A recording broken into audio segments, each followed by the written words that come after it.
Bonjour à tous, nouvelle petite vidéo d'autonomie. Donc aujourd'hui je reviens encore une fois sur l'éolienne et pour parler plus précisément d'autres essais que je fais actuellement sur l'alternateur, des mesures, tout ça, quelque chose qui pourrait vous intéresser même si c'est pas encore l'installation sur le terrain. Je suppose que vous attendez ça, mais pour le moment je suis encore là. Parce qu'une fois qu'elle sera sur le terrain, c'est pas dit qu'elle tourne en permanence, donc du coup je pourrais plus faire d'essais parce qu'il faudra attendre qui vente voilà, pour qu'elle tourne et que donc je puisse bricoler dessus. Du coup, je préfère faire les essais avant. Tout simplement. Donc ici, on a un oscilloscope pas cher. J'ai commandé dernièrement sur eBay, mais bon, il est vraiment pas... Il est pas génial. Mais bon, ça ira bien. L'avantage, c'est que c'est un système portable, du coup, je peux bricoler des petits trucs avec. Alors, je vais commencer par vous montrer la gueule des signaux. Donc l'oscilloscope, son but, c'est de refléter dans le temps la tension, voilà, qu'on mesure ici, en gros. Donc c'est affiché là, le petit trait là, c'est la tension mesurée. Alors j'essaie de mettre pour qu'il n'y ait pas de reflet. Voilà, ça devrait être pas trop mal. Donc là il n'y a rien puisqu'on ne tourne pas. Si je tourne un peu, on va voir que ça va commencer. Voilà. Donc là ce que vous voyez, c'est une sinusoïde. C'est une vague. C'est en fait le signal qui sort entre deux phases. Et si vous mesurez par exemple avec un oscilloscope ce qui sort de la prise de courant de votre maison, vous avez la même forme d'onde. Alors là, avec une fréquence différente, puisque là, en fait, plus on tourne vite, plus on va augmenter la fréquence, et donc réduire le temps, hein, puisque c'est l'inverse. Voilà, mais bon, je ne ferai pas de cours d'électronique, parce qu'après, ça devient un peu trop compliqué. Je vais essayer juste de dégrossir un peu les signaux, ce que je vais faire dans cette manip-là, voilà, pour que vous compreniez bien. Donc là, entre ces deux phases, on a bien vu qu'il y avait des vagues, hein, des sinusoïdes. Je mesure ensuite entre deux autres phases, on a aussi la même forme d'onde. Et puis, je mesure ensuite entre les deux dernières phases, on a toujours la même forme d'onde. Donc ça en fait ça permet de vérifier en fait qu'on a bien une génération une génération de signal triphasé en sortie de l'éolienne. Voilà. Donc, je ne vais pas détailler, mais en gros ça veut dire que les phases sont bonnes. Alors ça on ne peut pas l'utiliser directement pour charger une batterie, puisque c'est de l'alternatif et les batteries c'est du continu. Donc il faut passer soit par le régulateur, comme j'ai déjà montré dans une autre vidéo, soit par d'autres systèmes. Et là le but de cette vidéo en fait ça va être de tester d'autres systèmes justement pour ça. Alors ici j'ai un pont de diode triphasé. Qu'est-ce que c'est ce machin? On balance en fait dedans les trois phases. On le voit, on a trois petites vagues là. On balance les trois phases qui sont ici. Et en sortie, on sort un moins et un plus. Voilà. Donc le but de ce système, c'est de transformer en fait l'alternative qui va entrer en courant continu sur la sortie. Voilà. Donc celui-là, pour information, c'est un GD45706A. Alors ça n'a pas été facile de trouver de dock. En fait, à l'époque, c'était pas le cas. C'est un vieux truc que j'ai dû choper sur eBay quelque part. GD45706A, 400 volts pour une tension recommandée 220 volts alternative. Donc en fait, c'est un pont adresseur pour secteur, quoi, tout simplement. Voilà. C'est un vieux truc qui traînait dans un coin, qui ira très bien pour ces essais-là. Donc le but, en fait, ce que je vais faire avec ça, c'est transformer l'alternative qui sort ici en courant continu pour que je puisse faire des essais en courant continu. Donc pour faire ça, c'est très simple. On branche les trois phases sur l'entrée.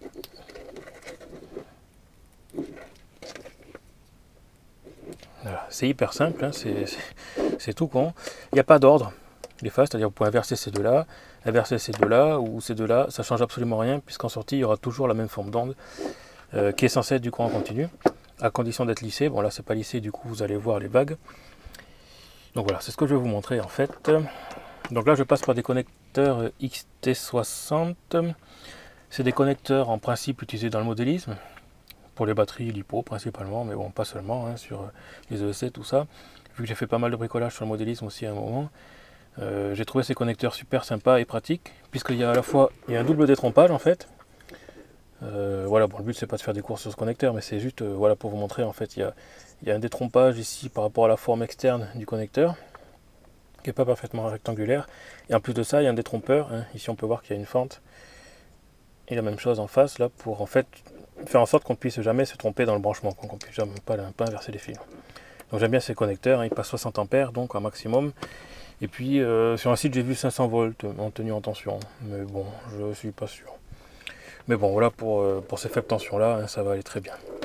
Donc là, qu'est-ce que je fais? Je branche l'oscilloscope en sortie du pont de diode pour pouvoir visualiser en fait la forme d'onde qui devrait être en fait les 3 phases corrigées. Donc je vais retourner ici. Alors là, qu'est-ce qu'on voit? On voit une sorte de composante continue et plein de petites vagues les unes derrière les autres là. Je sais pas si on voit bien. Hop, pas génial. Mais bon, en gros, ça fait bien son travail, hein. Alors, la composante continue, pourquoi? Je sais pas. Il y a peut-être un microcondo dedans, je sais pas. Mais bon, voilà. En gros, on voit bien que là, on a une sorte de signal continu, hein, tout simplement en sortie du pont de diode. Donc ça, après, c'est directement utilisable du coup, pas pour charger les batteries parce que la tension n'est pas bonne, il faut la réguler, il ne faut pas qu'elle surcharge tout ça. Mais par contre, pour brancher des charges derrière. Donc là, dans ce cas-là, par exemple, je vais partir sur des lampes, les mêmes que la dernière fois. Branché en série, donc c'est du 12 volts en série, donc pour avoir du 24 volts. Voilà, et je vais ajouter un système de mesure de tension. Ici, pour visualiser la tension qui sort et celle qui est envoyée dans les lampes en fait. Voilà, donc ça j'ai déjà montré dans d'autres vidéos, ce petit système. Donc il suffit de l'intercaler ici. Donc il est alimenté par un fil externe que je ne vous montre pas dans la vidéo puisque c'est une alimentation toute simple, hein, c'est ça, hein, c'est un transfo tout bête.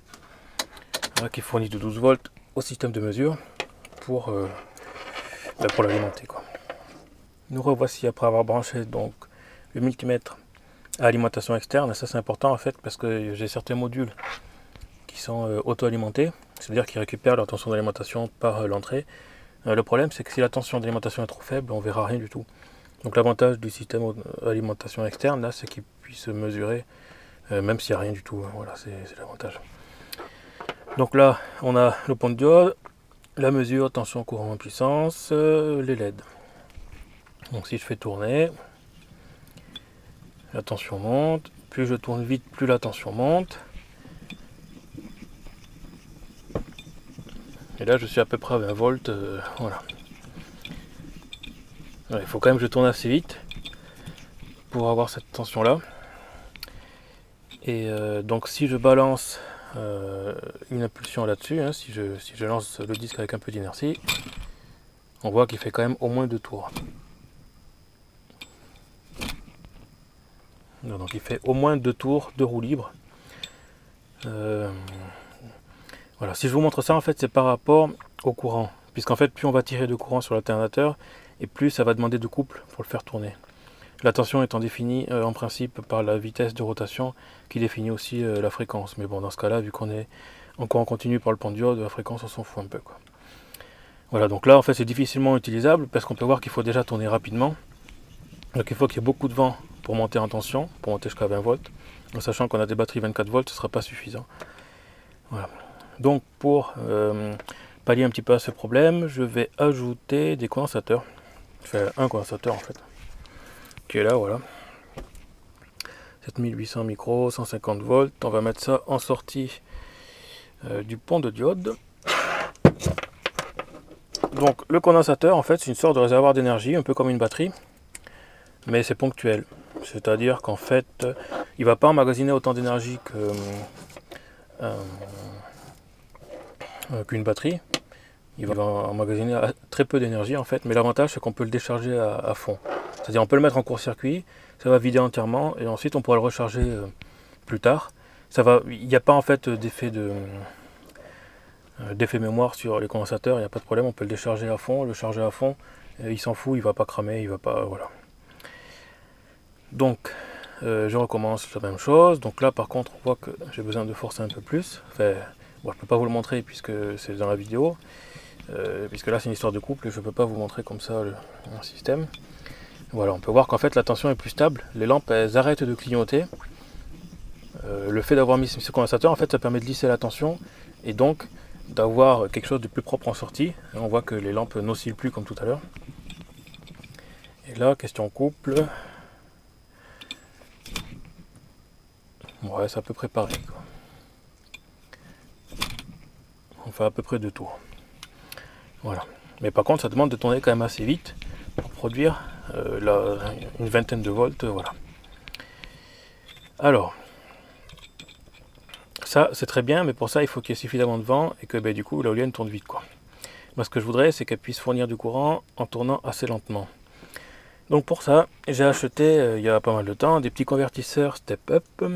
Donc c'est ce que j'expliquais dans les forums, mais voilà. Donc en fait c'est un convertisseur de tension qui permet, avec une tension faible, d'avoir une tension forte en sortie, en gros.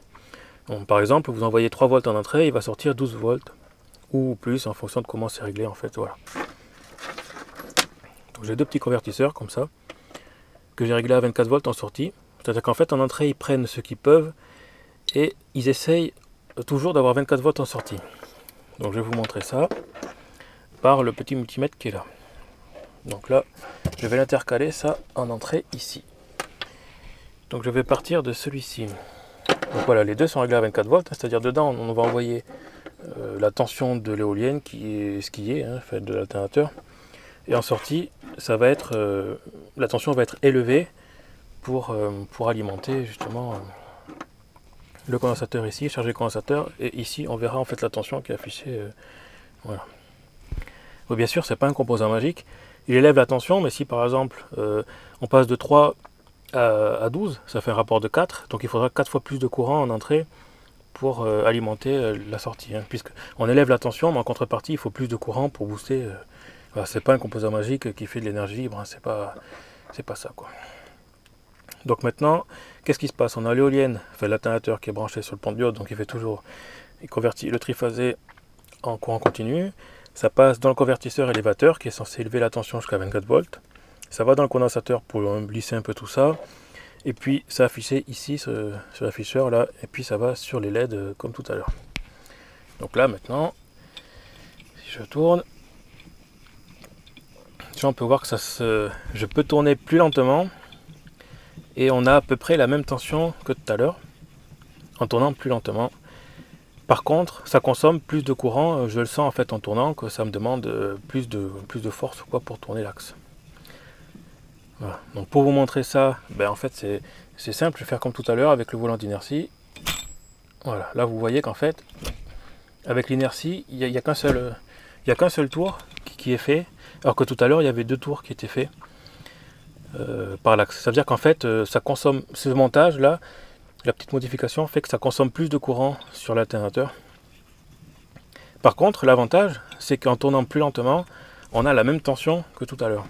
Donc on atteint plus facilement la tension élevée, en contrepartie de tirer plus de courant et donc de demander plus de couple à l'alternateur. En fait, si je fais ça, c'est parce que je suis pas sûr qu'on ait des vents suffisamment rapides chez nous pour produire suffisamment de puissance pour ça. Du coup, je cherche une alternative qui pourrait fournir quand même de l'énergie, pas du surplus d'énergie, mais fournir de l'énergie pour charger les batteries, mais en tournant lentement en fait. Donc c'est pour ça que j'essaye de bricoler un peu ces petits montages là. C'est pas pour avoir de l'énergie libre ou quoi que ce soit, ce genre de choses, c'est vraiment pour d'avoir toujours le même rendement. En fait, si par exemple l'éolienne fait 500 watts, elle fournira toujours 500 watts. Par contre, elle montera plus vite en tension en passant par ce petit montage là, ce qui permet en fait d'avoir un vent qui n'a pas besoin d'autant de vitesse. Voilà. Il faut quand même de la force, il faudra plus de force au vent pour tourner l'éolienne, ça demandera plus de couple. Voilà, il y aura besoin qu'elle tourne moins vite. Donc maintenant, je vais pouvoir tester avec un autre convertisseur, puisque j'en ai un autre ici, donc celui-là est pas mal. Donc là, c'est un peu la même chose. Bien sûr, c'est tout du matos chinois à pas cher. Je prends tout en principe le moins cher possible. Donc ça coûte 4 ou 5 euros ce genre de petite alimentation là. Donc ça c'est toujours le même principe, on balance une tension là-dedans, la tension d'entrée, celle qui sort en fait du pont de diode et donc de l'alternateur redressé. Ça passe dans le condensateur pour lisser un peu tout ça. C'est surtout la sortie, le lissage normalement c'est plus à l'entrée, mais il y a déjà un condo. Voilà, il vaut mieux l'avoir en fait sur la sortie pour stabiliser, pour éviter pas mal de choses quoi. Et donc voilà, donc ça c'est la tension résiduelle, il reste 11 volts dans le condo. Donc là maintenant je refais la même chose, je retourne. Donc là on voit que ça monte doucement, par contre je tourne très lentement. Et là, hop, on commence déjà à éclairer les lampes. Alors que je tourne vraiment assez, très lentement, quoi, on va dire. Moi je vais essayer d'augmenter un peu la cadence pour monter en tension. Là par contre je dois le tenir puisque en fait vu que le système consomme plus de courant, il demande plus de couple. Et donc je dois plus forcer. Voilà. Par contre l'avantage c'est que je suis assez lent en rotation et on a quand même une tension qui est assez intéressante, au moins pour la démonstration, quoi. Puisque là on éclaire quand même les lampes à 18 volts, voilà, en tournant pas hyper vite, quoi. Alors maintenant je refais le même test de tout à l'heure pour le couple. Voilà, là on voit que j'arrive même pas à faire un tour entier. Voilà, j'arrive pas en fait à lancer le disque pour qu'il fasse un tour entier. Donc là ça vous permet de voir que ça demande encore plus de couple pour monter aussi en tension. Par contre ça demande une rotation plus faible. Voilà. Et c'était le but en fait de ces essais, c'était de chercher un moyen et de vérifier, parce que bon ça en théorie je le savais, seulement je voulais le vérifier en fait que ça fonctionnait dans la pratique, hein, puisque des fois on a quelques mauvaises surprises quand on passe de la théorie à la pratique. Et là donc on peut voir qu'on a quand même du courant généré en tournant lentement, hein, voilà. Mais par contre ça demande plus d'efforts pour tourner, quoi. Voilà. Donc je sais pas si ça va vous apporter quelque chose en fait de visionner cette vidéo, mais c'est pour vous montrer en fait qu'avec des petits modules électroniques on peut essayer d'un peu gagner à droite à gauche. Alors voilà, ça, encore une fois ça ne veut pas dire qu'on va avoir plus de puissance en sortie de l'éolienne, ça veut juste dire qu'en fait on va pouvoir tirer plus de puissance à faible vent en gros. Par contre il faudra quand même qu'il y ait de la force dans le vent en fait. Voilà, donc à faible vitesse, mais avec suffisamment de force quand même pour entraîner, puisque ça va demander plus de force pour tourner cet axe-là. Voilà, alors je ne sais pas si c'était très clair, mais sinon recommencez à regarder au début de la vidéo, hein, bien sûr.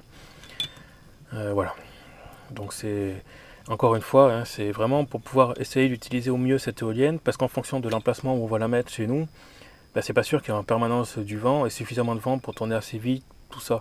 Donc le fait de passer par un convertisseur élévateur, hein, lui va élever la tension en consommant plus de courant, mais du coup ça va permettre, en fait, ça devrait permettre d'essayer de charger un peu mieux les batteries si jamais on voit que le régulateur de base, régulateur qui est fourni avec, hein, c'est celui-là, on l'a toujours, hein, je compte bien l'utiliser au début de toute façon, mais c'est pour utiliser ce petit montage là pour pallier au régulateur de base si c'est pas suffisant en fait tel quel en liaison directe, hein, donc sans tout ce fatras.